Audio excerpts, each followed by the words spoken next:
prazer estar com vocês.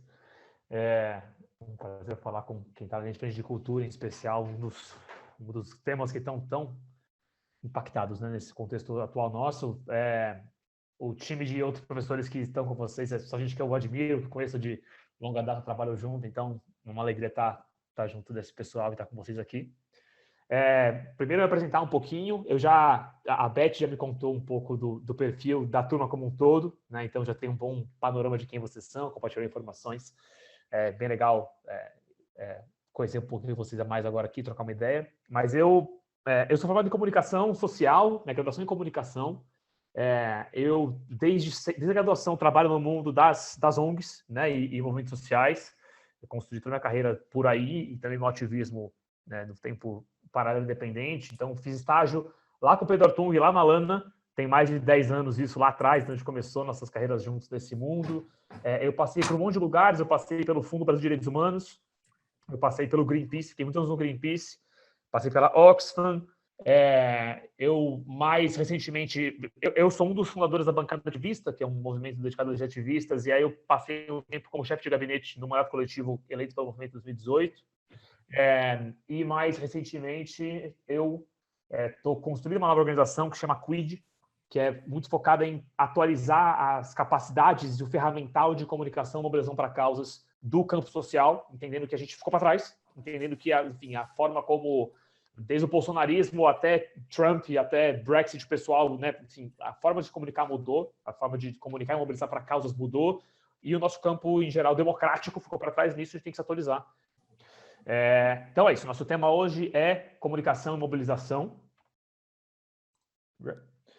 Qual que é uma agendinha, resumo assim, vamos começar falando de objetivos e estratégia, que são coisas que, acho que talvez tenha até alguns elementos aqui que vocês já tiveram em aulas anteriores, mas é muito importante partir disso para depois falar sobre construir mensagem, definir público, definir narrativa, aí depois a gente fala um pouco de orçamento, e aí mergulha para a prática mesmo, para produtos e atividades de comunicação, de mobilização, depois falar um pouco sobre o cronograma, como montar um cronograma, e dicas finais de como é que evitar problemas e como é que avaliar resultados e mudar de rota. Então, esse é um pouco o nosso roteirinho do dia. E acho que a primeira reflexão, antes de entrar no conteúdo para valer, é o de que não existe uma fórmula de sucesso, né? Assim, não existe se você fizer A mais B, você vai conseguir mobilizar tantas pessoas, ou você vai conseguir ter uma rede social gigantesca. Não tem uma fórmula única que dá certo. Se houvesse, inclusive, todas as nossas causas estariam resolvidas, né? Então, não tem um pacotinho que se aplica a qualquer um e a qualquer tema. Vai variar muito de acordo com a sua organização, com o seu contexto e com o que você quer atingir. Mas o que existe, sim, são critérios mínimos e são ferramentas, né, que nos ajudam a caminhar na direção certa, né? E acho que, aí, a partir disso, dessas ferramentas, cada um de vocês vai olhar para o que faz mais sentido para vocês, o que serve melhor no seu contexto, e caso a caso, campanha a campanha, tema a tema, vocês vão usar esse ferramental para construir estratégias eficazes. Vamos lá. Então, começando pela da parte 1, que é a preparação. Tudo que eu vou falar aqui são coisas que acontecem antes de você ir para a rua com comunicação e mobilização. São esforços que você tem que ter elaborados antes de dar este passo. O primeiro ponto é a gente falar de objetivos e estratégia, né? E quando a gente fala de objetivos e estratégia, o ponto inicial é o que você quer convencer, quem você quer convencer a fazer o quê, quando, né? Essa pergunta tem que estar muito clara. Se você não tiver isso claro, vai ser muito difícil construir uma comunicação estratégica que leve a algum lugar concreto, né? E para isso tem um ferramental que a gente chama de objetivos SMART. No próximo slide eu vou detalhar. Tem outro que chama mapa de poder, né? E somado a isso você constrói uma estratégia mais macro. Eu vou trazer essas ferramentas para vocês nos próximos slides. Vale ter em mente, antes de entrar mais para o ferramental, é que muitas vezes mudanças de grande escala para nossas pautas exigem um cumprimento encadeado de objetivos menores. Às vezes a gente tem ali um objetivo institucional que eu quero transformar o funcionamento do apoio público ao setor, né, a profissionais enfim, ao teatro como um todo, né? Isso pode ser grande demais. Você também tem que quebrar isso em metas menores que sejam mais atingíveis. E aí essa ferramenta dos objetivos SMART, ela ajuda vocês a tangibilizar objetivos que dê para alcançar de fato, né?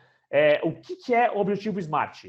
Ele é um objetivo que é específico, mensurável, atingível, relevante e que tem um tempo definido, né? Então, ele vem da sigla em inglês, originalmente, né?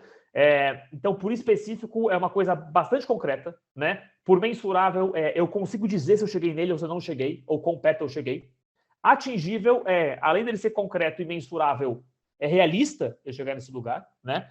Relevante não adianta eu fazer toda uma campanha para só mudar uma coisa muito, muito pontual, muito pouco relevante. Então, é específico, é atingível, é mensurável, só que é muito pouco relevante. Então, assim, tem que ter relevância, né, para o seu objetivo institucional ou para os desafios que o seu setor enfrenta e o seu tema. E com tempo determinado eu consigo falar, olha, chegou data tal, se a gente não conseguir cumprir até lá, a gente tem que rever essa estratégia, né? Ou a gente tem que repensar, enfim. Aí o próximo slide eu trago um exemplo, né? O que é um exemplo ruim? Que não é smart. Eu quero acabar com a corrupção, né? Esse é um tema, ou, né, você pode pegar outros assim, super macro, né? Eu quero a paz mundial, ou eu quero resolver os problemas da cultura todos do Brasil. Você pode colocar muito, muito amplos. Eles podem ser super legítimos, super relevantes, mas é muito difícil você conseguir dizer que você está avançando naquela direção, que você conseguiu cumprir alguma coisa, né? Ele é muito pouco específico, ele não é realmente mensurável. Como é que você mede isso de verdade, né? Tem tantas dimensões isso, né? Ele não é realista você, enquanto ator sozinho, fazer isso, ou num tempo, né, factível fazer isso. Muito bem. Como é que eu transformo isso no objetivo SMART? Então, vamos supor que você tem uma organização que a visão dela de longo prazo é essa, né? Que trabalha com essa perspectiva. Mas como é que isso é uma campanha? Você recorta isso em uma coisa menor que seja SMART. Então, tem aqui um exemplo. Na próxima reforma política, e aí o Brasil, a cada 2 anos, passa por uma reforma política, né? Você tem uma janela de tempo ali para passar a legislação que muda a forma como eleições acontecem. Então, na próxima reforma política, a gente vai ter uma, inclusive, este ano, eu quero convencer 4 senadores e 9 deputados resistentes a apoiar um projeto de lei que vai ampliar a transparência nas doações e nos gastos de campanhas eleitorais. Qual que é o recorte aqui? Né? É sabido que um dos lugares onde começa, inclusive, a corrupção, é justamente em campanha eleitoral e como é que ela é financiada. Né? E aí aqui é um exemplo hipotético, né, de que existisse ali um projeto de lei em circulação no Congresso em torno do tema de transparência nas doações eleitorais e que fosse um bom projeto e que tivesse alguns parlamentares resistindo. É super específico, né? Tem um projeto de lei em debate, eu sei quem são os parlamentares que estão resistindo, né? Então é mensurável, é atingível, é relevante para o tema, não é resolver toda a questão da corrupção, não vai, mas resolver uma parte relevante dela, né? E tem um tempo determinado para acontecer, porque a reforma tem um prazo, você tem que aprovar essas leis até 1 ano antes das próximas eleições, né? Então tá aqui. Então isso aqui é transformar em objetivo SMART. Muito bem. Uma vez que a gente tem o objetivo SMART, como é que a gente dá o salto de definir a estratégia? Sei qual é o objetivo. Beleza. Quais são os atores dos processos que eu preciso mexer para atingir esse objetivo? Quem que precisa mudar de lugar? Quem está em um lugar específico agora, no caso, por exemplo, os parlamentares resistentes, né? E para onde as pessoas têm que ir? Elas têm que passar a apoiar o PL. Quem são os atores que influenciam esses parlamentares? Né? Quem são pessoas que podem pressioná-los? Como é que em que direção tem que mover elas? Então, fazer esse mapa de atores e processos que tem que mexer para chegar no objetivo. Segunda pergunta, qual o tipo de trabalho que me ajuda a chegar lá? E não só ajuda, mas está ao meu alcance. Então, legal. Sei o objetivo, sei quem são os atores, sei para onde eu quero levar eles, como é que eu faço isso? Né? Como é que eu mexo cada uma dessas peças? E, ao olhar para isso, eu consigo fazer isso sozinho? Está ao meu alcance? Eu vou ter que buscar parceiros. Né? Se eu precisar de parceiros, quem que pode me ajudar nessa missão? Então, essa é a próxima etapa. Né? É a etapa aí de refinar, portanto, a estratégia. Como é que eu chego nesse objetivo? Aí aqui tem uma ferramenta, que é o mapa de poder, que ajuda a desenhar justamente esse mapeamento de atores e quem tem que se mexer. Então, ele tem um eixo, que é os atores, o eixo aqui vertical, que é o eixo de influência. Quanto mais alto, mais influente é aquele ator. Quanto mais baixo, menos influente. E tem um outro eixo, que é o eixo horizontal, que é quanto aquele ator discorda de você ou concorda com você. Quanto mais para cima, mais relevante o ator é. Quanto mais para a direita, mais ele está com você, mais para a esquerda, mais contra. Então aqui tem uma ilustração, né? É o mais provável que para qualquer pauta de nós aqui, o Bolsonaro esteja muito influente e discorda de nós, né? Que a gente quer defender. No extremo oposto, temos aqui, Nossas mães, salvo o caso da mãe de alguém que seja uma pessoa influente no setor, seja alguém do ministério, etc., vai super te apoiar, vai ser muito pouca influência. Isso aqui é só uma ilustração, claro, mas a ideia é isso, é usar isso aqui para colocar no papel e fazer um exercício que é bom ser feito coletivamente, né, de esse mapa de poder, quem são as pessoas que estão ali e como é que eu, a partir daí, posso pensar em influenciá-las. Junto a isso, tem uma outra ferramenta que é útil, que é esta aqui, que é a das abordagens para o advocacy. Tem 5 principais abordagens para o advocacy, né? Eu gosto dessa forma de categorizar. A primeira é a de colaboração com quem toma a decisão. Colaboração é no caso em que a pessoa que toma a decisão e que você quer influenciar, né, é uma pessoa que te convida para dar opinião. Então, vamos supor que a gente fosse dar uma universidade, um professor da USP, né, e o governo bate na porta e fala: oi, professor da USP, estamos aqui elaborando uma nova política cultural e eu estou te convidando para dar a sua opinião sobre essa política. Isso é o lugar da colaboração. É quando você é convidado por quem toma a decisão para dar a sua opinião.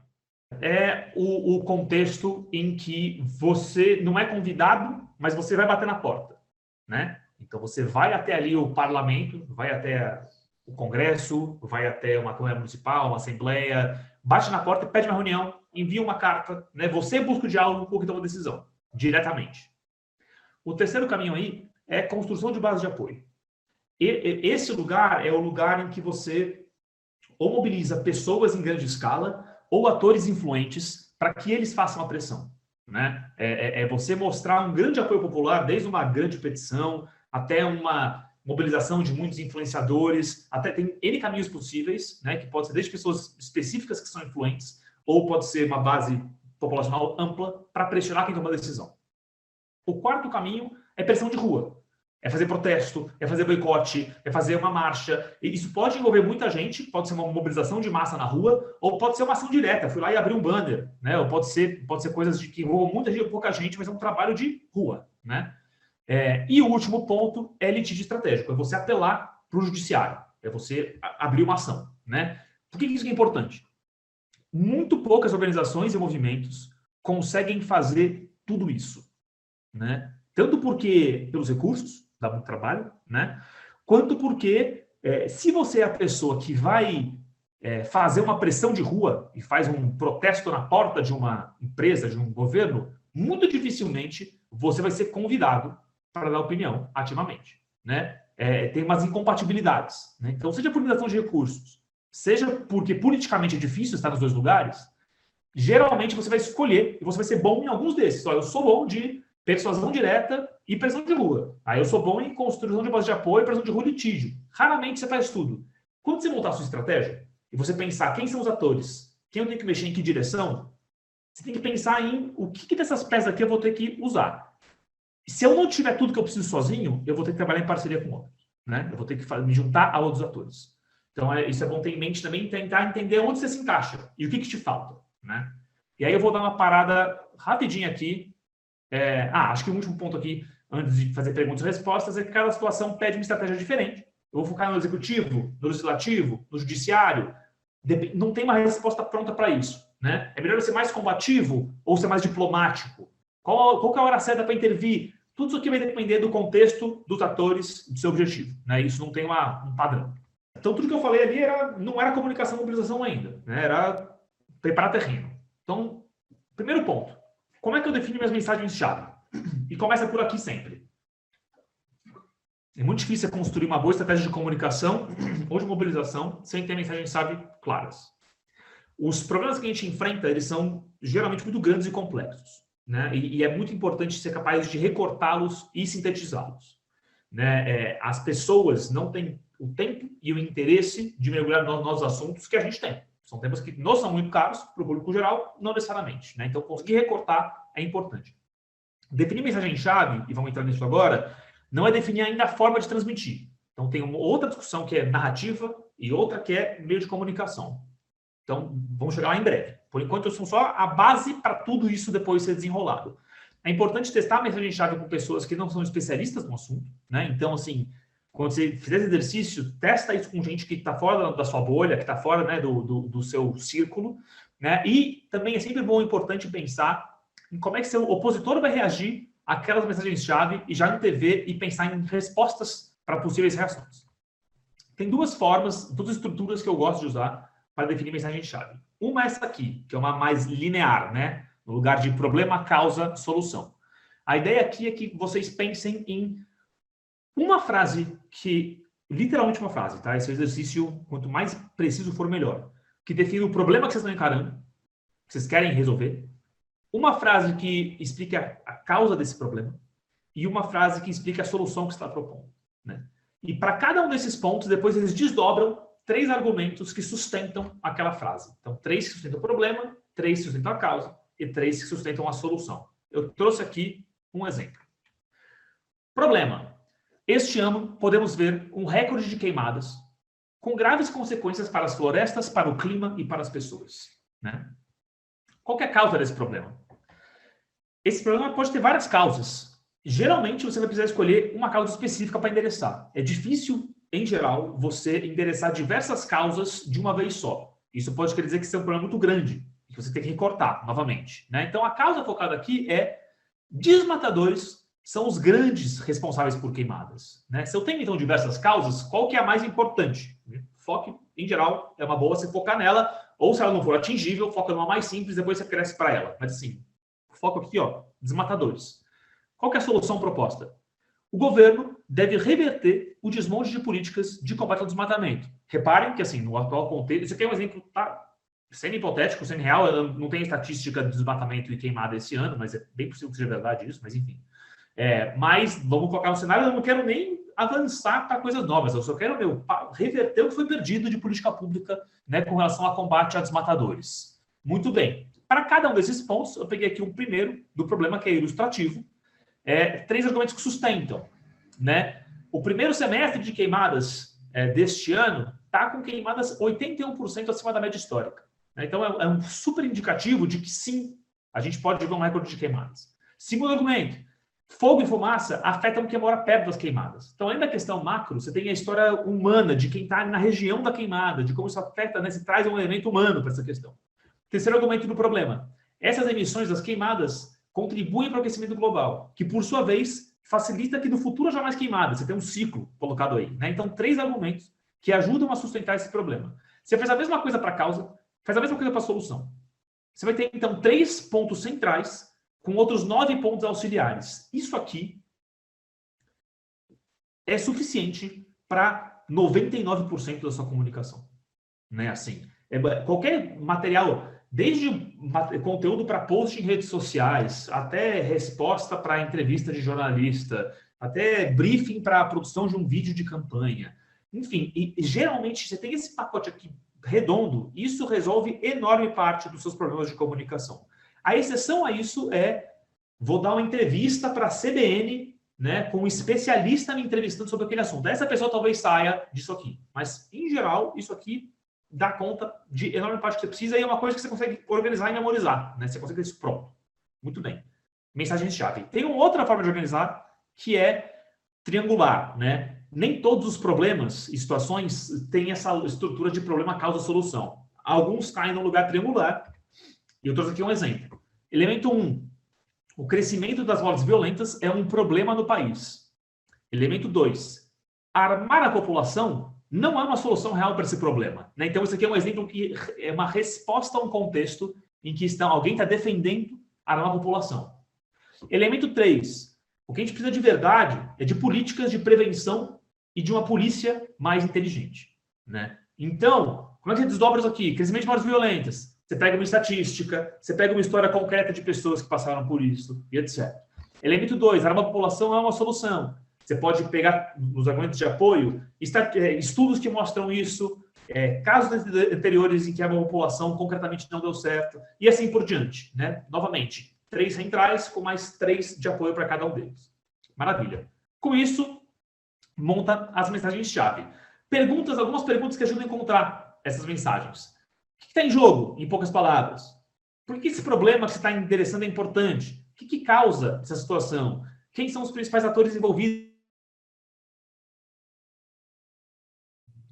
Esse aqui é um pacote de perguntas, né, que ajudam você a encontrar, seguindo esse roteirinho aqui, enfim, são perguntas provocativas que ajudam a encontrar as mensagens-chave, né? Vocês vão ter, não vou me repetir muito, que já passamos por ele aqui, pelo menos parte, mas vocês vão ter esse material depois, são uma série de perguntas que ajudam vocês a, respondendo elas, a chegar nessas mensagens-chave, né? A encontrar quais são elas.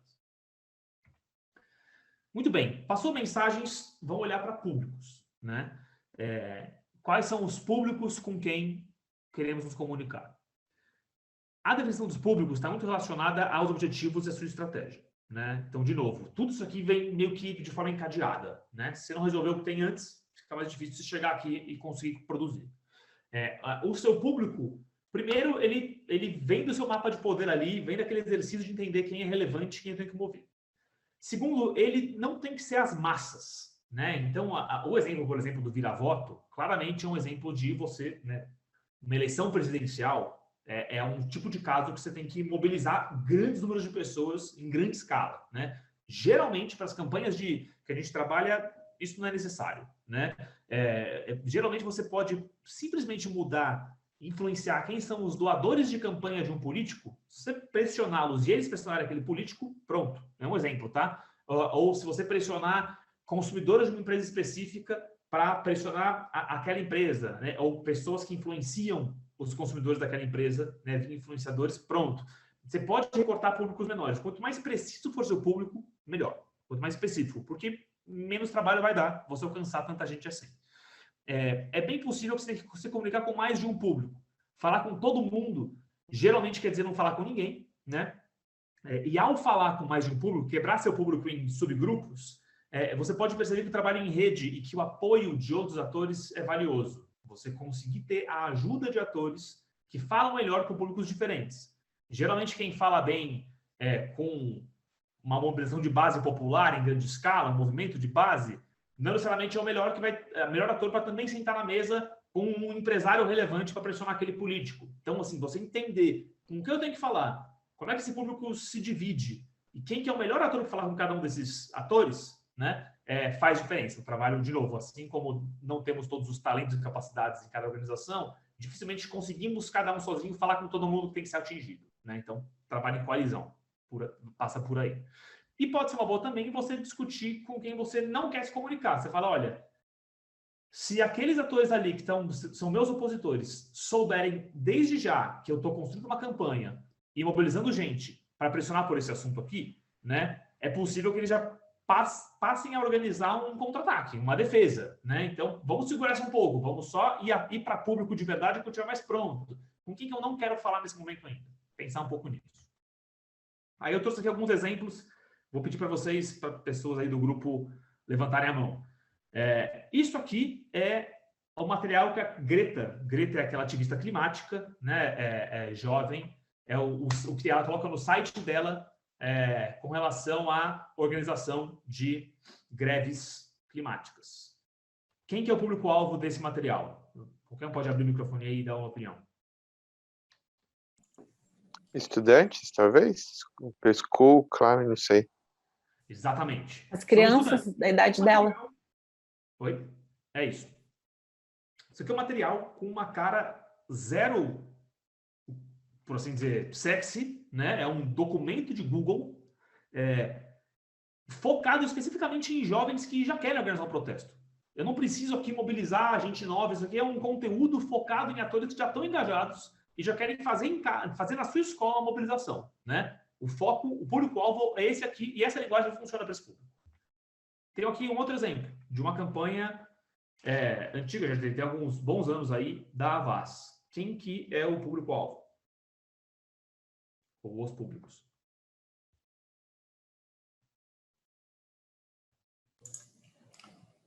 Os consumidores, os clientes dessas empresas? Os consumidores e quem mais? Não são apenas eles. Nós, os usuários. Sim. Usuário de internet, criança, As pai, próprias mãe, empresas. estudante. As empresas. Então, assim, esse é um exemplo de peça de material de campanha que é destinado a uma grande audiência. Primeiro usuários de internet, né? Assim, que era uma política pública que é transformar a internet mais cara para todo mundo.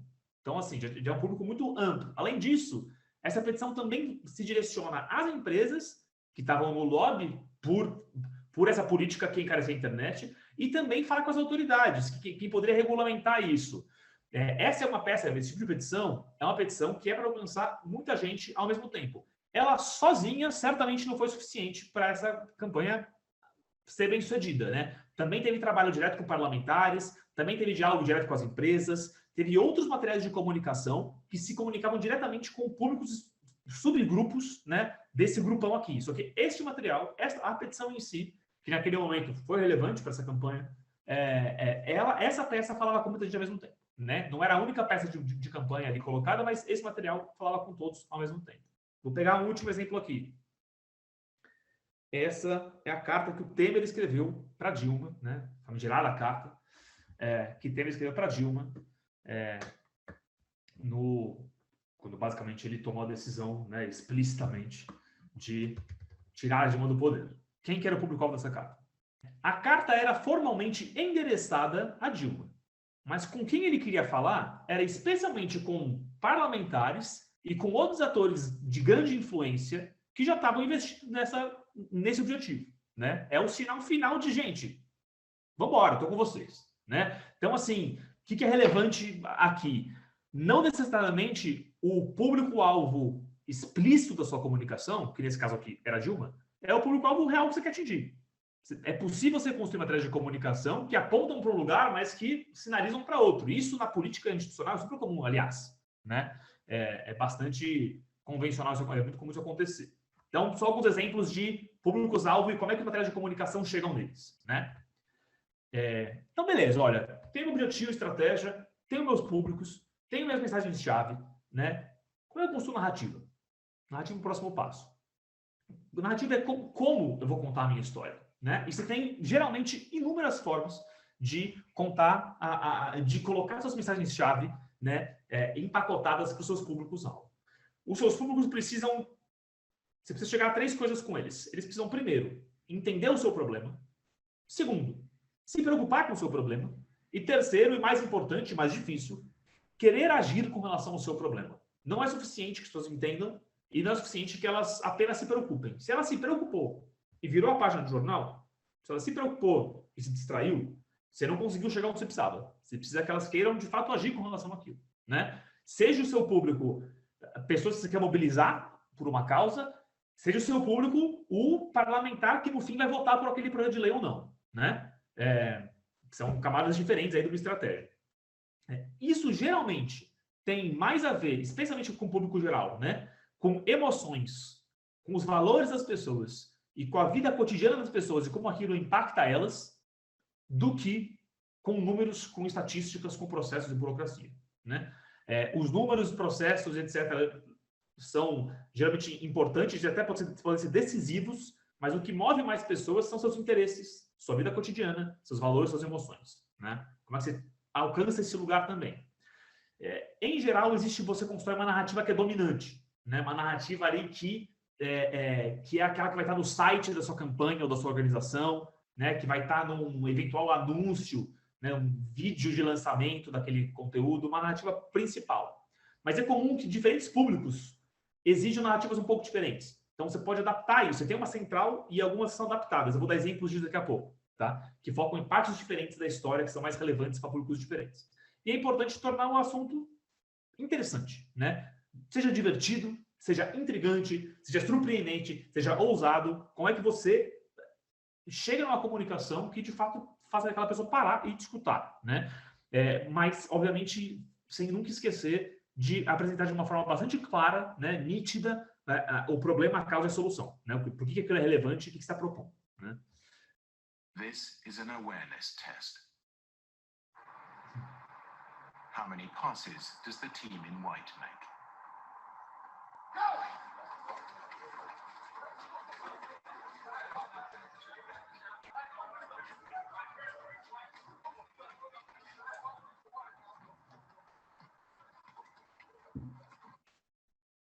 The answer is 13.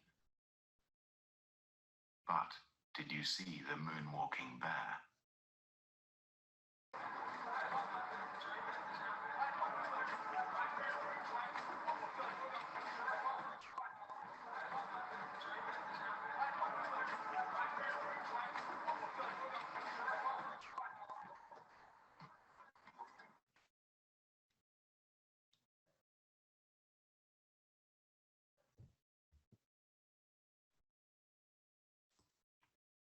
Muito bem.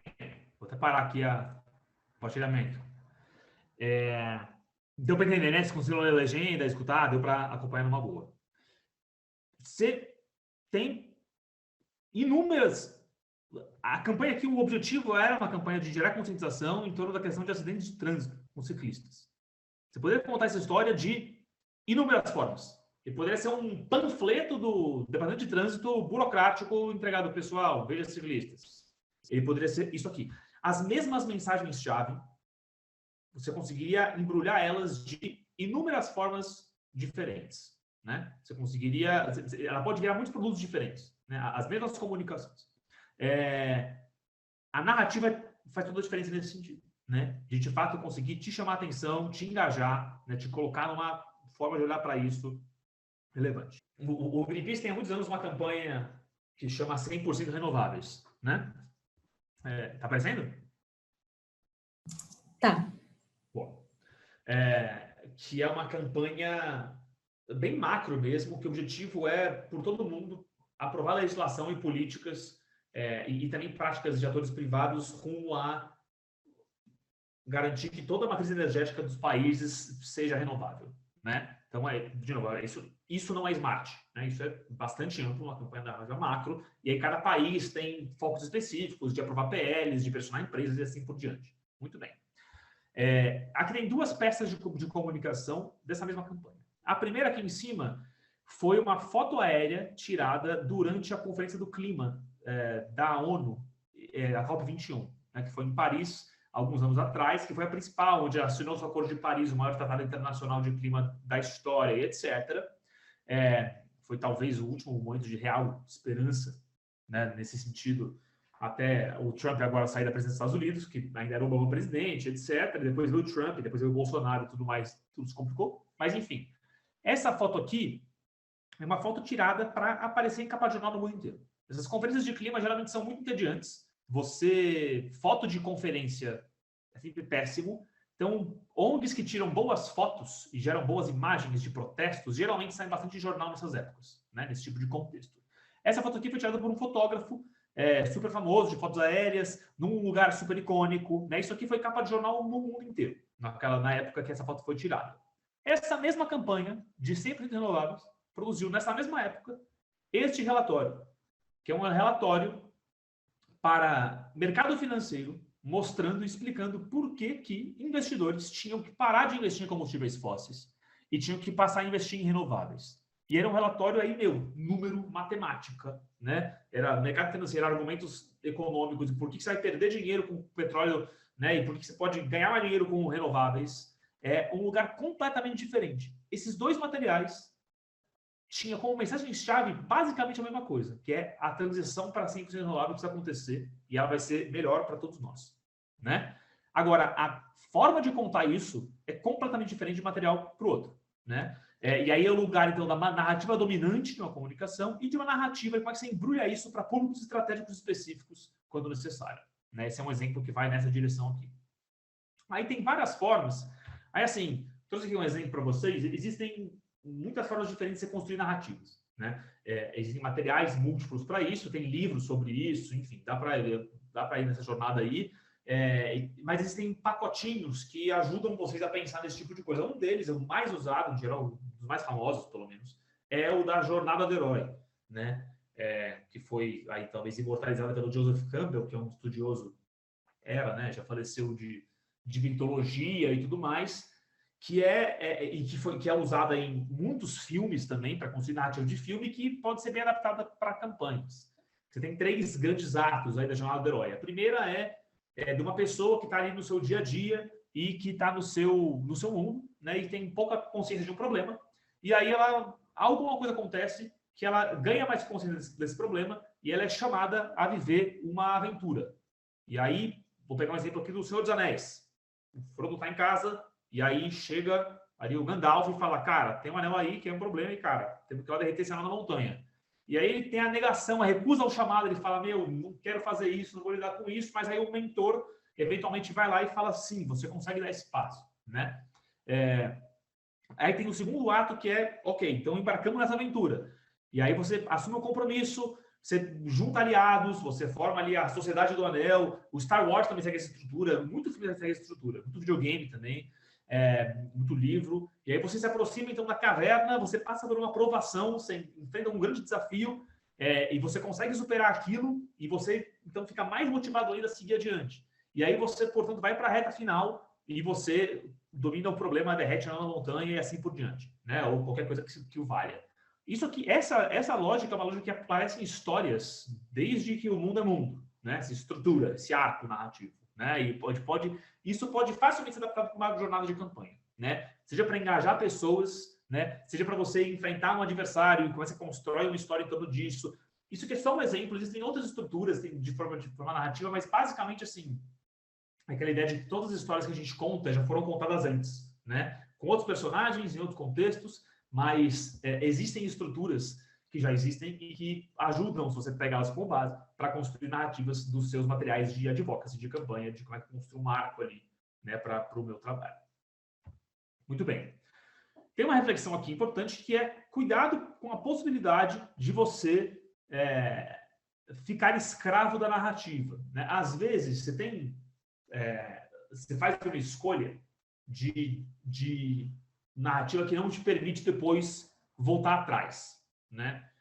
Quando você escolhe esse caminho, é importante você estar atento, você ter uma atenção de que não é um problema. Eu vou pegar um exemplo concreto, tá? Assim, acho que um exemplo, inclusive eu vou pegar agora um exemplo aqui concreto e recente, né?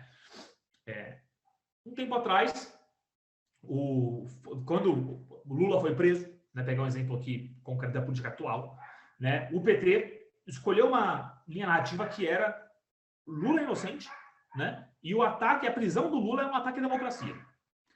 Esse é o tipo de narrativa que você não pode, depois de 6 meses, falar, veja bem, ele não era inocente, ou não é um ataque à democracia. Você fez uma escolha narrativa muito consciente, né, assim, e tenho certeza que ela foi muito consciente, né, por parte do partido, etc., que é isso aqui até o fim, né? Você não consegue, quando você escolhe uma comunicação desse tipo, depois de um tempo você mudar essa narrativa.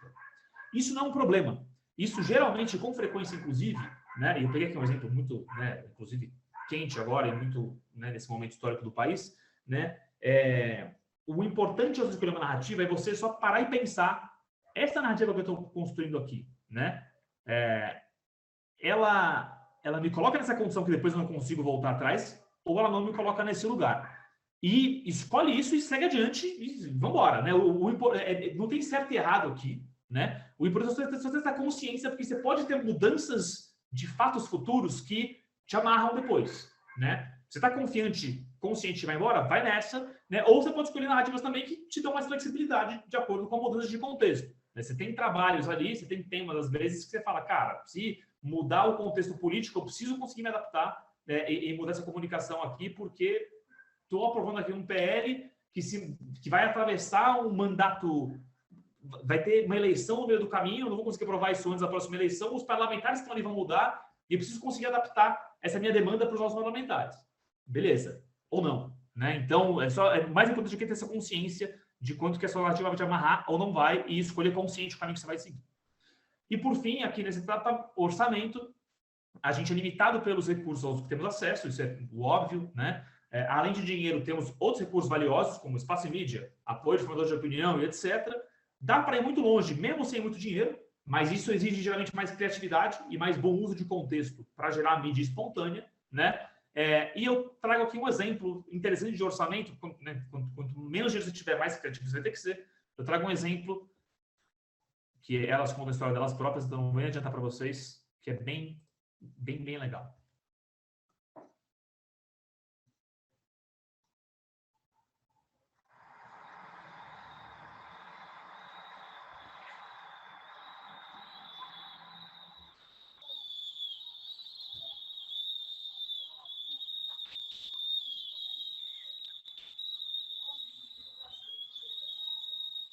A Cidadania Feminina, ela é uma organização que luta em defesa dos direitos humanos das mulheres, enfrentando a violência e o racismo. Marcar na comunidade que existe uma organização de mulheres e que nós juntas podemos enfrentar a violência. E qual é o sentido? É eu saber que estou em situação de violência eu começo a fazer barulho. E o barulho desperta que outras mulheres também façam barulho, para que o agressor, naquele momento, ele saia.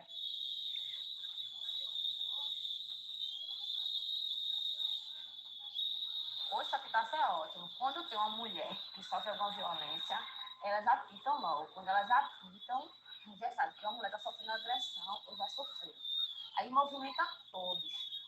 Todos os movimentos vão para cima. Quer dizer, vão para cima assim, para tirar a mulher daquele local e chamar a polícia. Eu estou aqui com a Mirliane, a Yang, a Jéssica e a Vitória.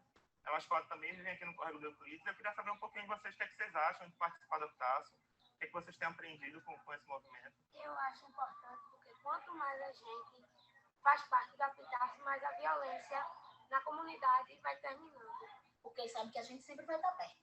A gente já vivenciou muitos e muitos casos de agressão e todo mundo chega tal, com um apitaço e termina que o cara que inibe. Então, que casamento é esse? Que ele bate, que machuca, que não deixa você botar a cabeça fora de casa, que não deixa você botar um batom, botar uma maquiagem. As mulheres, a gente diz que a violência é democrática, né? Ela atinge todas as mulheres. Mas atinge mais as mulheres pobres e negras. Muito bem. E esse é um super exemplo de uma tática de comunicação mobilização que inclusive foi replicado no Brasil todo pelos impactos que deu, que é super barato, né? É uma super ideia. É uma ideia muito simples de denúncia de violência, de proteção contra a violência e que levanta o debate para você conseguir discutir políticas de combate à violência contra mulheres de uma forma, né? Enfim, é um exemplo aí de forma de baixo orçamento que consegue ir bastante longe. Primeiro, comunicação. Né, assim, existem inúmeras mídias hoje em dia, cada vez mais inclusive, né, e o uso de cada mídia varia para cada campanha que a gente for desenvolver, para cada estratégia, né, e públicos diferentes, e a gente já passou por públicos, né, e é possível que vocês tenham vários públicos ao mesmo tempo, uma campanha, geralmente pedem conteúdos diferentes e em formatos diferentes. Antes de entrar, eu vou trazer exemplos agora, tá, e discutir diferentes produtos de comunicação e meios. Mas tem uma lição básica de comunicação, assim, central, na verdade, que é a que não importa o que você fala, importa o que os outros entendem, né? E isso é muito central, que você sempre tem que ter em mente. E sempre entender que a gente tem uma visão, uma forma de ver as coisas que é muito viesada. A gente é mergulhado nos nossos temas, né? A gente é mergulhado nesses assuntos. Tem isso em mente, né? E teste a comunicação, entenda a comunicação. O que importa é o que os outros escutam e não o que você está falando. Eu vou trazer agora diversas plataformas e canais de comunicação e os prós e contras deles, depois eu vou trazer exemplos e vamos discutir um pouco a partir disso. Então vamos lá. Uma avenida, mídia tradicional, jornais, revistas, televisão, grandes portais de internet, que eu já coloco nesse lugar de mídia tradicional. Para você entrar nesse lugar, você geralmente tem que ter algum fato muito quente, uma coisa que dê manchete, basicamente, né? Ou você tem que ter uma compra de espaço, né? Você tem que pagar anúncio. E geralmente ter uma boa relação com jornalistas ajuda. Está nesse lugar. Mídia independente, blogs, portais de nicho, veículos sem publicidade paga. Geralmente exigem ou um fato alinhado às pautas que cobrem, né? Se é um veículo que trabalha com direitos humanos, ou que trabalha com cultura, ou que trabalha, né? Tem que ter uma pauta alinhada àquilo ali. E também exige muitas vezes um fato quente. Você tem, de fato, uma notícia para colocar naquele lugar. Redes sociais. Facebook, Twitter, Instagram, TikTok, Twitch. A gente tem cada vez mais redes, né? E cada vez mais nichadas, que falam com públicos diferentes, né? Então, eu quero falar com jovens gamers, Twitch. Né? Eu quero falar com jovens em geral, TikTok. Quero falar com pessoas mais velhas, Facebook, cada vez mais. E assim por diante. Se eu quero ter uma boa estratégia de redes sociais, isso exige uma atualização e uma interação constantes. Tem que ter gente que está ali alimentando e conversando, né? Gerando conteúdo e interação. E, geralmente, cada vez mais, inclusive, posts patrocinados. Você tem que ter grana para colocar, para alavancar coisas. E o post patrocinado, via de regra, ele não faz mágica de viralizar uma coisa que não tem potencial viral sozinho. Geralmente é mais inteligente você patrocinar coisas que já estão indo bem organicamente do que tentar forçar uma coisa que não está indo bem organicamente. Influenciadores, cada vez mais um canal, né? Enfim, um veículo em si. Celebridades. Formadores de opinião, líderes comunitários, aí é bom ter em mente que influenciadores, a gente hoje tem uma visão muito digital da coisa, né? E cada vez mais vai ficando evidente como o trabalho de base e como influenciadores que são líderes comunitários, líderes religiosos, né? Um trabalho mais offline também é muito importante nesse sentido, né? Você ter uma boa rede de influenciadores que te apoiam, geralmente exige ou um trabalho de base consistente que você já tem, né? Isso é um caminho, ou indicações, né? Fala assim, alguém que conheça aquele influenciador ou aqueles influenciadores, e também alinhamento com a pauta. Poucos influenciadores falam de qualquer coisa, né? Geralmente eles têm as agendas que eles se envolvem mais, né? Seja porque é onde eles trabalham, seja porque são os temas que eles se comovem mais, etc. Comunicação direta. Carta, e-mail, porta a porta. Em geral, para ter uma boa comunicação direta, você tem que ter uma boa base de contatos, uma boa base de dados, né? E uma boa gestão dessa base de dados. Uma boa abordagem, porque cada vez mais as pessoas... Quantos e-mails você recebe por dia? Né? Quantas demandas você recebe? Né? Você tem que ter alguma coisa que realmente atraia, né? E ter algum contato prévio com aquelas pessoas, ou alguma indicação super ajuda. Um contato frio vai muito menos longe que um contato de pessoas que já assinaram uma petição sua antes, ou de pessoas que foram indicadas para você por conhecidos delas, ou assim por diante. Site próprio é autoexplicativo, é um site próprio seu. Cada vez menos atores investem num site próprio, porque a gente está cada vez mais fechado em alguns poucos grandes portais e grandes aplicativos, né? Um site próprio, então, para você atrair pessoas para ele, você tem que ter um conteúdo, em geral, não óbvio. Eu vou trazer exemplos de tudo isso, tá, gente? Daqui a pouco. Para que a pessoa queira ir até seu site, né? E também tem pessoas que sabem gerir um site, né? Protestos, marcha, ação direta, vazamento de dados, né? Geralmente exige logística, né? Exige, então, conhecimento de como fazer uma marcha, como organizar uma ação direta, de como organizar uma plataforma de vazamento de dados segura, e também, muitas vezes, recursos, né? E capacidade de mobilização de pessoas. E nem todo mundo tem essa capacidade instalada. Já falamos sobre isso. Alguns têm, alguns não têm. E aí você pode ter que fazer uma parceria com quem tem. Eventos, palestras, workshops, seminários. Isso muito raramente muda o mundo, hoje em dia, né? Por conta própria, né? É muito raro um workshop que ele mudou uma política pública, uma palestra que é muito raro, ele é mais um dos elementos em geral. Exige bom conteúdo, exige espaço para isso acontecer, né? Seja um espaço virtual ou um espaço presencial, e muitas vezes dinheiro, recursos para viabilizar, né? Petição, também, assim como eventos, cada vez menos tem relevância por conta própria, né? Teve um tempo em que você naquela ação da VASC que eu trouxe aqui para vocês, né, na internet, era uma época em que grandes petições faziam um belo barulho. Hoje em dia, uma petição que tem 1 milhão de assinaturas, toda semana tem alguma nova aí. É uma coisa que deixou de ser por conta própria algo que faz muita diferença sozinho. Pode ser um elemento importante? Pode. Pode te trazer bases de contatos com pessoas que depois você vai convidar para um próximo passo, que são contatos mais quentes, mais frios, pode ser importante nesse lugar. Mas, enfim, existe uma capacidade de mobilização e raramente sozinha resolve, né? Estudos e relatórios, produção de estudos e relatórios, documentos que gerem novos dados e análises sobre os temas da sua campanha.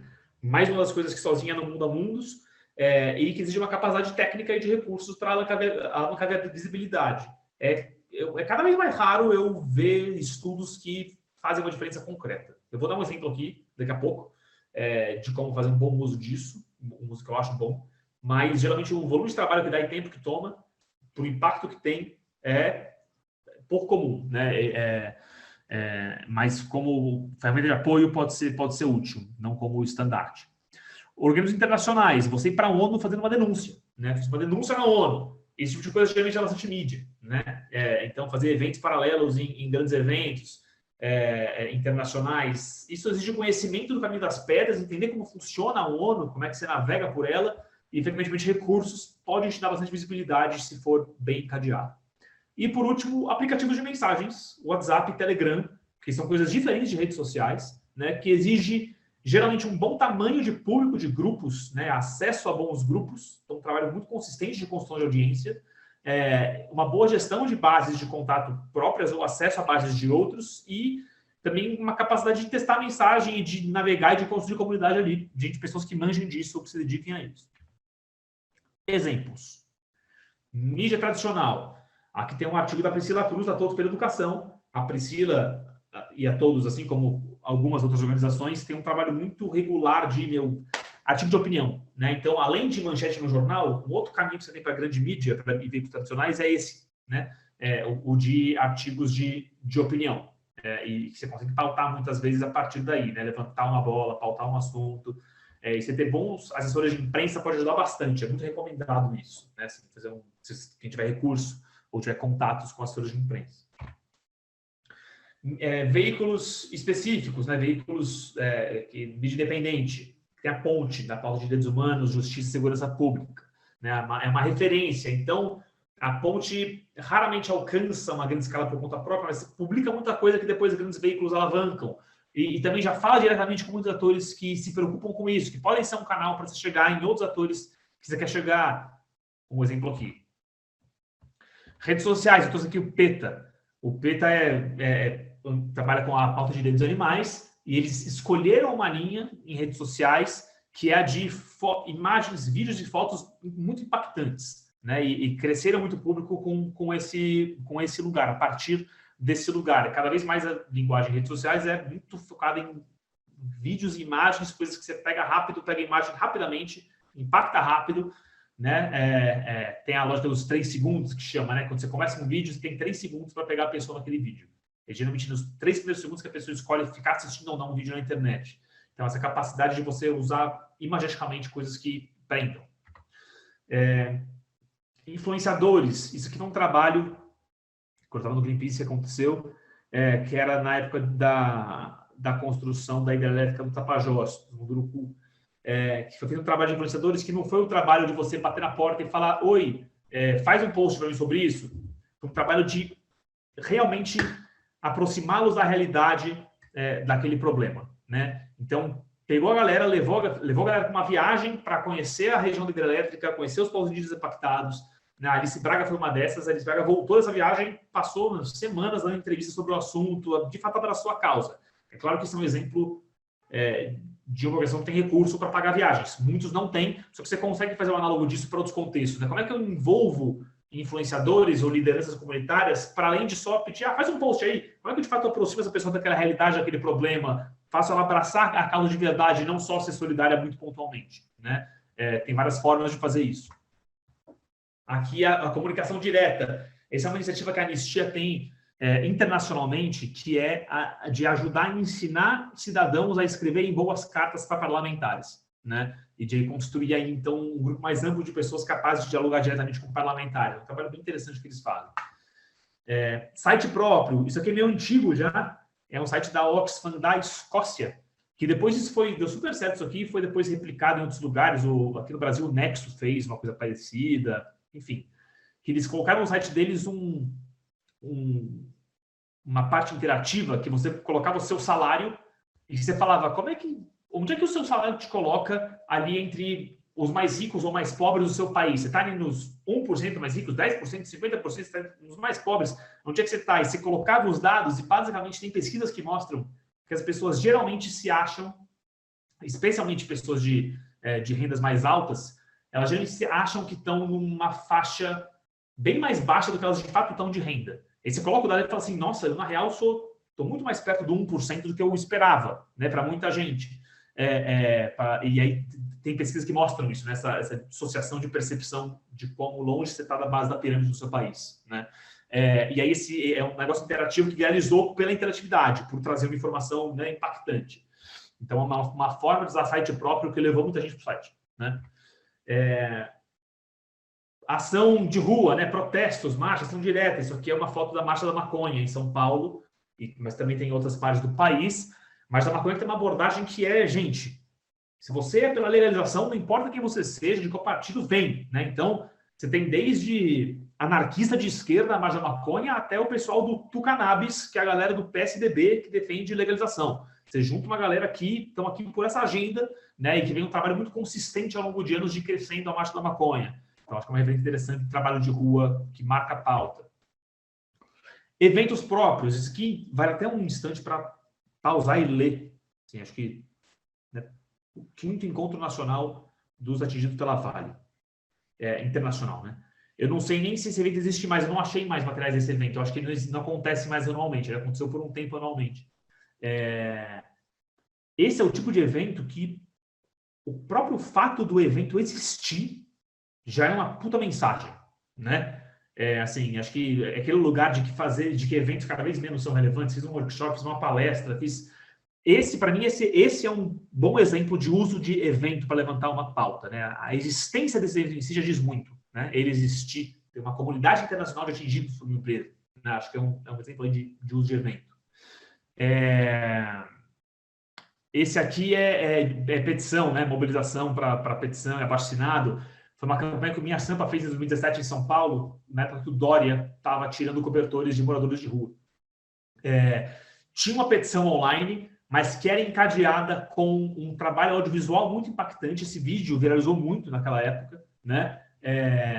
E também só era um trabalho junto a parlamentares direto. Então, era um trabalho com petição, mas que não era só a petição, né? Ele é encadeado num trabalho de registro audiovisual e um trabalho de diálogo com parlamentares direto que deu super certo e eles conseguiram uma vitória nessa campanha, né? A GCM acabou parando de tirar, isso pegou bem mal, né? Assim, uma campanha muito bem sucedida em termos de desgaste de imagem do Dória naquele momento e conseguiram reverter a política pública.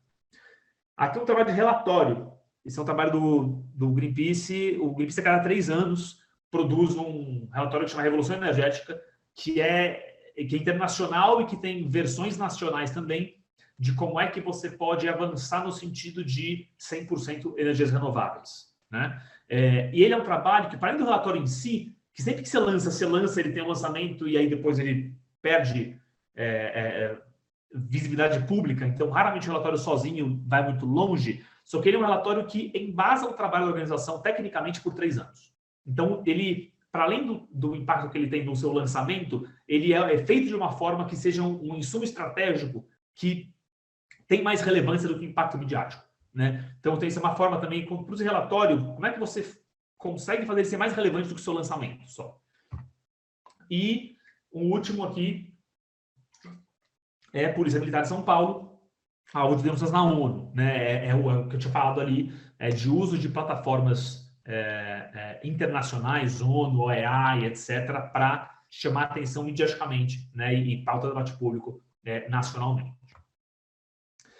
E por último, desculpa, tem mais um aqui, que grupos de WhatsApp e Telegram. Eu trouxe aqui uma mobilização recente, que foram aquelas carreatas que foram ao Bolsonaro, que rolaram recentemente.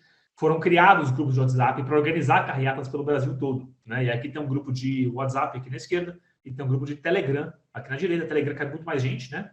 Um grupo não tem muito limite de tamanho.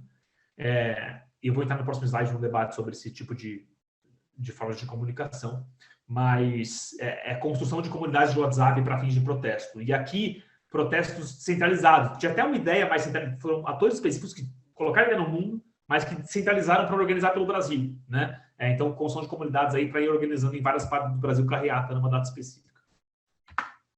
Aí tem uma grande pergunta que é como agir com relação a desinformação, o WhatsApp, esse mundo que a gente vive, esse caos e etc., né?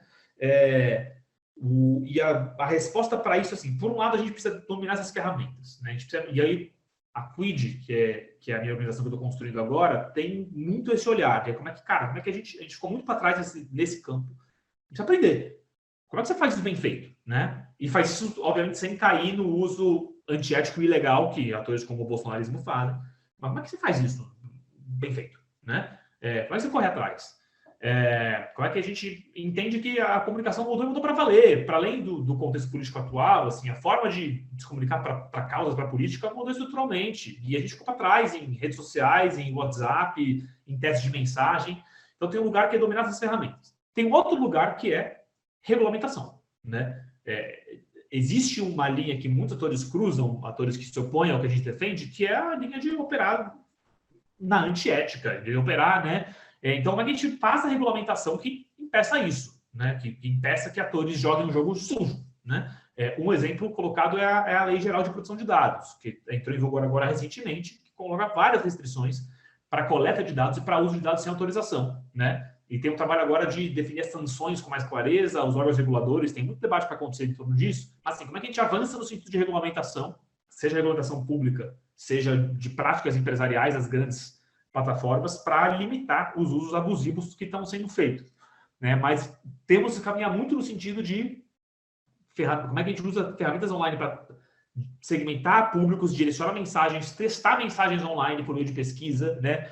Cada vez mais olhando para pesquisa e teste de mensagem, tem cada vez mais ferramentas baratas para fazer isso, né? E no mundo de WhatsApp e Telegram, colocar energia em, cara, fiz uma campanha, como é que eu coloco pessoas para estar no grupo de WhatsApp para fazer comunidade? Como é que eu faço gestão de comunidade de WhatsApp? E aí, isso é um nível de detalhe que eu posso depois entrar em perguntas e respostas. A gente já tem vários aprendizados nesse sentido, né? Como é que você mobiliza pessoas, como é que você gera um grupo e tudo mais.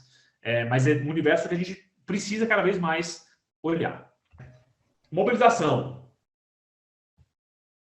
Às vezes, nós não precisamos mobilizar quase ninguém. Então, assim, nem sempre mobilização é uma coisa que você precisa ter como prioridade na sua organização. Ou você pode, inclusive, falar, não sou muito bom nisso, mas tenho parceiros no meu campo que são, e vou trabalhar com eles, ao invés de eu construir essa capacidade. Você pode só ter que mobilizar, às vezes, um grupo muito pequeno de pessoas, que é 3, 4 atores individuais, que são super influentes para aquele parlamentar, para aquele ministro, né? Você consegue falar com eles diretamente, não precisa mobilizar gente na rua. Às vezes não, às vezes só dá para ganhar movendo muita gente, né? Movendo massas nas ruas. De novo, depende do seu desafio, depende do seu objetivo. Em geral, mais fácil mobilizar pessoas para temas que geram benefícios diretos para elas, ou que se relacionam profundamente com as suas vidas. O que isso quer dizer? Não é à toa que os maiores movimentos sociais que nós temos no Brasil e em muitos países são movimentos que, se atingirem suas vitórias, geram benefícios diretos muito concretos, né? Diretos e materiais, muito concretos para as pessoas que estão engajadas. MTST, trabalhando por moradia. MST, trabalhando por terra. Sindicatos, trabalhando por condições trabalhistas e salários, né? Essa galera, conquistei a vitória, conquistei uma pedaço de terra, conquistei minha casa, conquistei um salário melhor, né?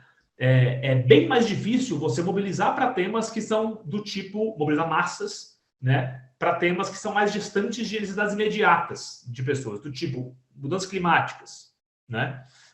Do tipo cultura mesmo, mundialmente falando, né? Que as pessoas não veem, muita gente não vê um benefício material colocado.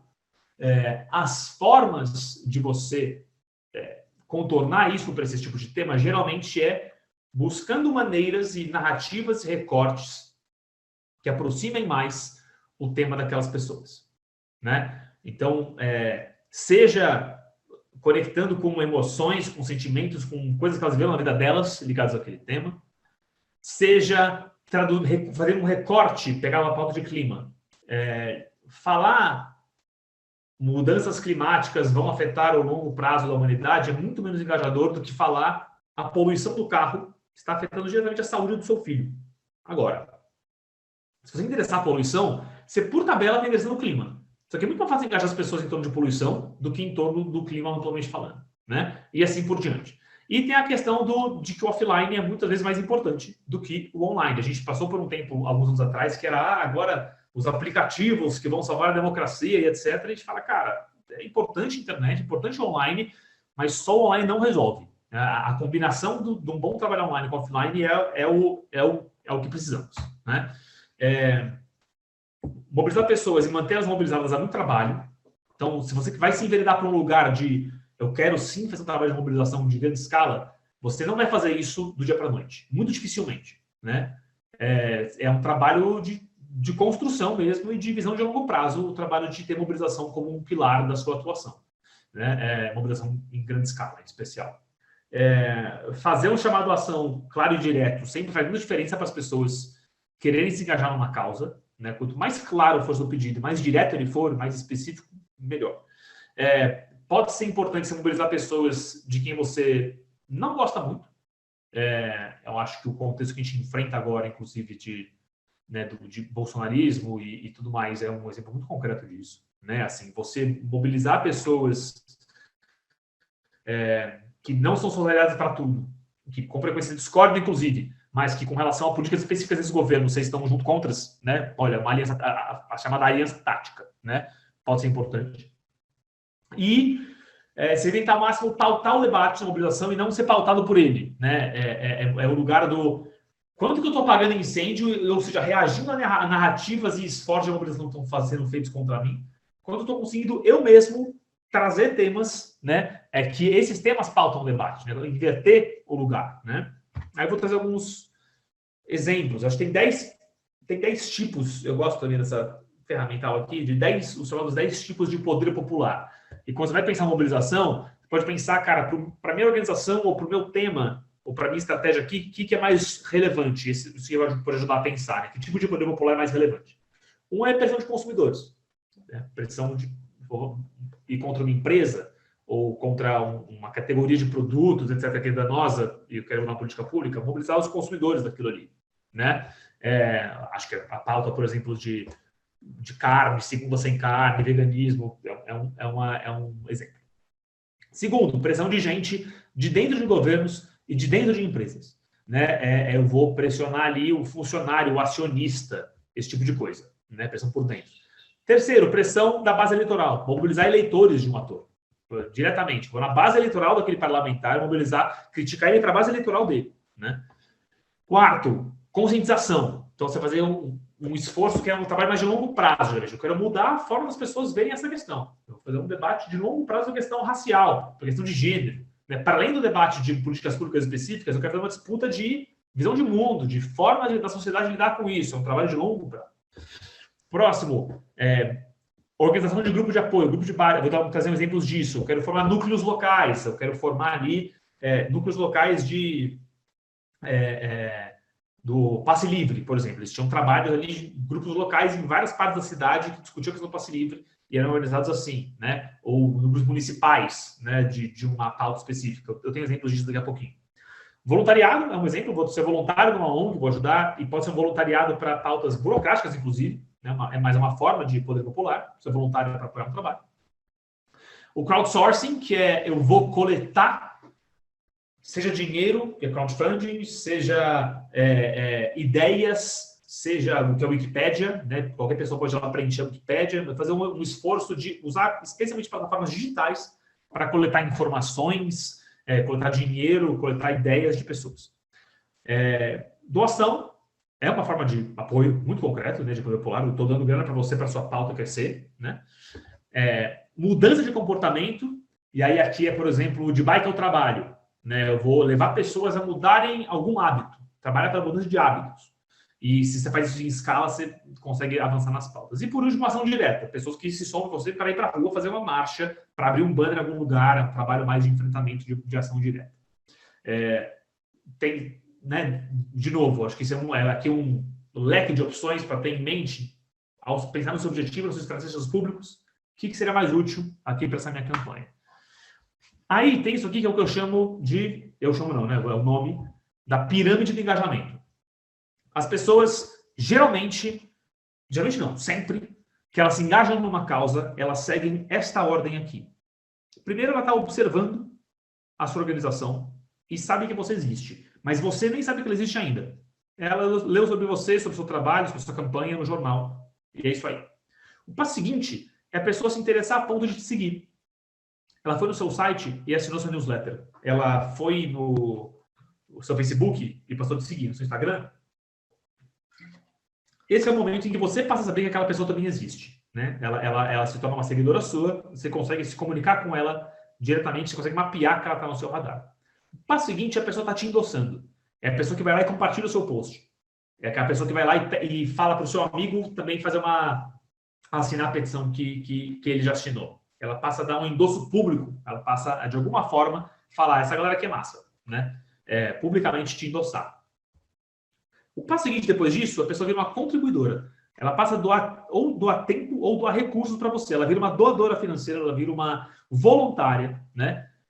Depois disso vem o passo do pertencimento, que ela passa a fazer isso de uma forma intensa, né? Ela vira um membro regular, ela passa a ser parte de um grupo de voluntários constante, ela passa a se dedicar com mais intensidade a mobilizar os apoiadores ativamente, etc. E o último passo é a pessoa que lidera iniciativas. Ela vira um líder do grupo de voluntários. Ela vira uma liderança local. Ela coordena um grupo de trabalho do seu movimento, ou uma base local do seu movimento, e assim por diante, e eventualmente vira uma funcionária, né? Se estiver falando de uma ONG, vira uma pessoa que é parte da equipe de verdade, né? Completa por completo, ou uma liderança do movimento, né?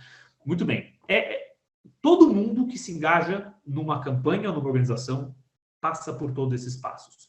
Isso pode acontecer rapidamente, a pessoa pode rapidamente ir do lugar de observador para o lugar de líder, né? Mas ela vai passar por cada um desses passos necessariamente. Por que é importante ter isso aqui em mente? Você, se quer construir uma estratégia de mobilização, que é especialmente mais de longo prazo, e é difícil não ser de longo prazo se for para ser de forma consistente, né, e séria, você tem que construir uma jornada que pegue a mão da pessoa e que puxe ela para o próximo nível. Então, ela virou uma seguidora. Todo mundo que assinou uma newsletter vai ser convidado a assinar uma petição. Vai ser convidado a compartilhar o conteúdo. A pessoa assinou a petição, depois de assinar a newsletter, a pessoa compartilhou, eu peço para ela se virar, então, uma doadora. Eu convido ela para vir participar de um grupo de voluntários, uma reunião de boas-vindas de voluntários. Ela virou uma voluntária, eu tenho uma forma de ir dando mais responsabilidade para ela se tornar, de fato, uma pertencente daquilo ali. Virar uma voluntária regular, se mergulhar. Você tem que pensar em qual que vai ser a jornada que você vai construir para cada um desses passos, você convidar a pessoa a dar o passo seguinte. E aí se tornando cada vez mais engajada e participar de cada vez mais coisas, né? A cada passo que você dá, você perde gente. Por isso que a pirâmide vai, né, afinando. Tem cada vez menos pessoas, é natural, né? Você nunca vai conseguir que 100% dos seguidores virem endossadores, enfim, gente que endossa, e 100% dos que endossam virem contribuidores. Você vai perdendo gente, só que você tem que pensar e construir esse passo a passo, construir essa jornada.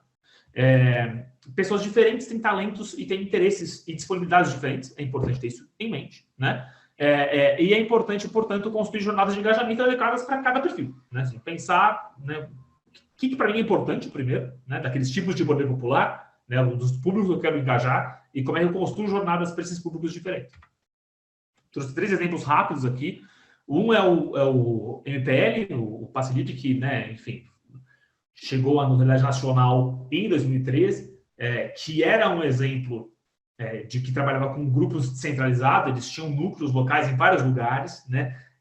Tinha um movimento muito horizontal na sua forma de gestão, né? E muito da potência vinha justamente da sua horizontalidade, mas depende do contexto que tiver, as forças podem ser também fraquezas, né? O lugar de você não ter uma gestão mais estruturada no sentido de hierárquia, de quem toma decisão, de quem não toma, quando você tem um momento ali de que, de repente, muita gente se interessa e quer se aproximar, como é que você absorve, lida com e gerencia essa aproximação? Fica mais difícil. Então, tem os prós e contras de cada forma e estrutura que você construa. E é importante ter isso em mente, né? Vou construir uma mobilização, uma estratégia de mobilização, eu quero um negócio mais centralizado, eu quero mais hierárquico, menos hierárquico. Tudo vai ter prós e contras, né? E é bom você ter em mente essa estratégia institucional para pensar o que é mais valioso para você. Outro exemplo é a campanha de divestment, que é uma campanha que rolou muito na Europa, em especial, e nos Estados Unidos, que é para convencer...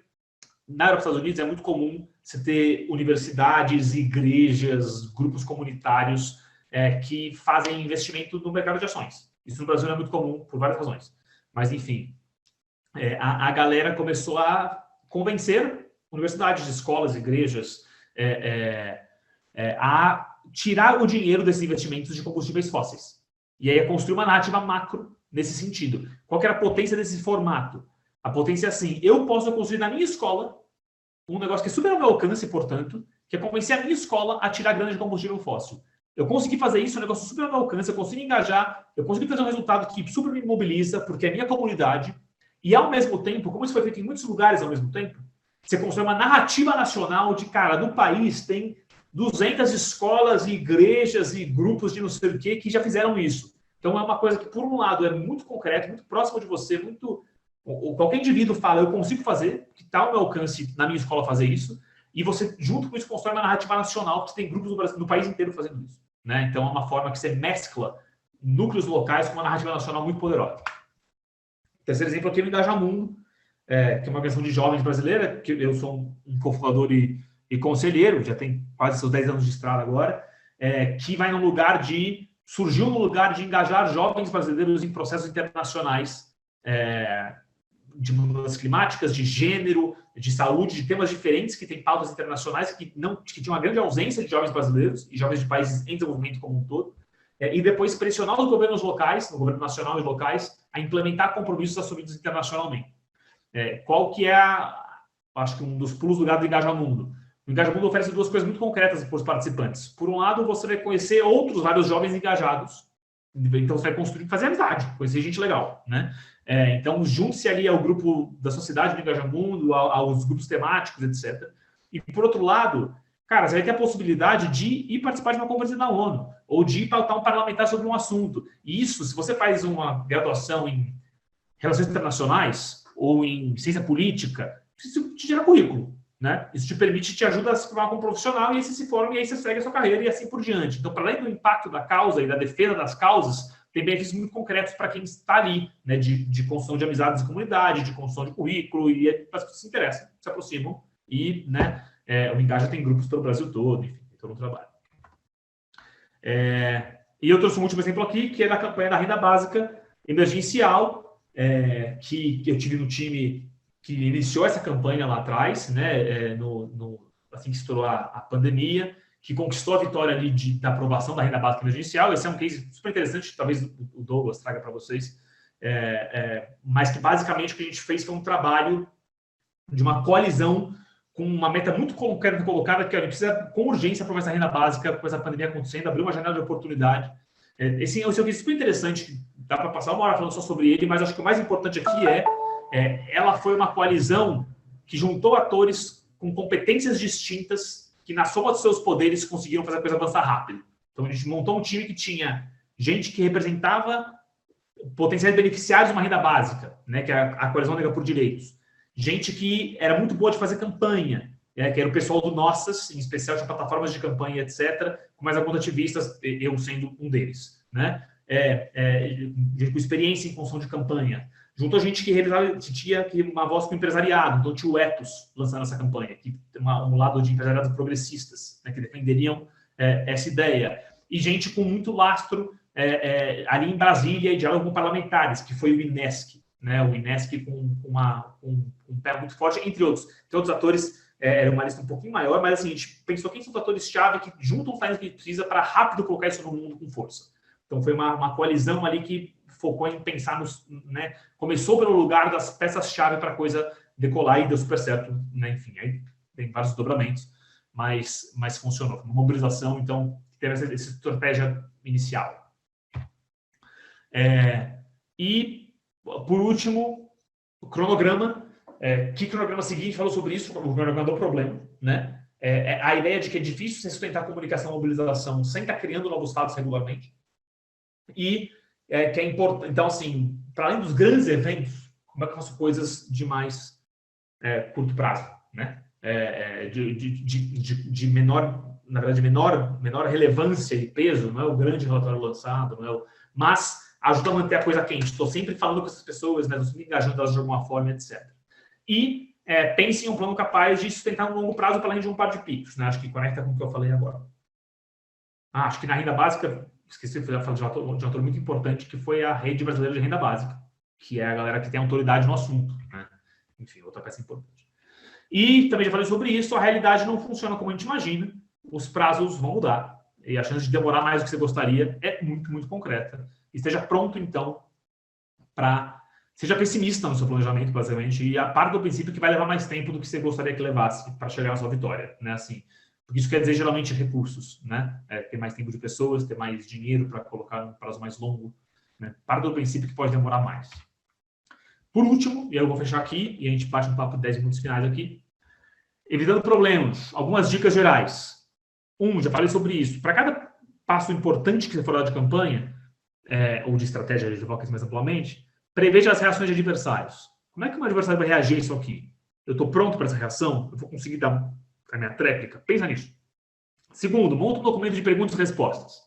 Né? Assim, grande parte das perguntas que você vai receber de gente em redes sociais, de críticos, vão ser as mesmas 4, 5, 6 perguntas em críticas. Pega um documento de Word, de 2, 3 páginas, lista as perguntas óbvias e lista a resposta para essas perguntas.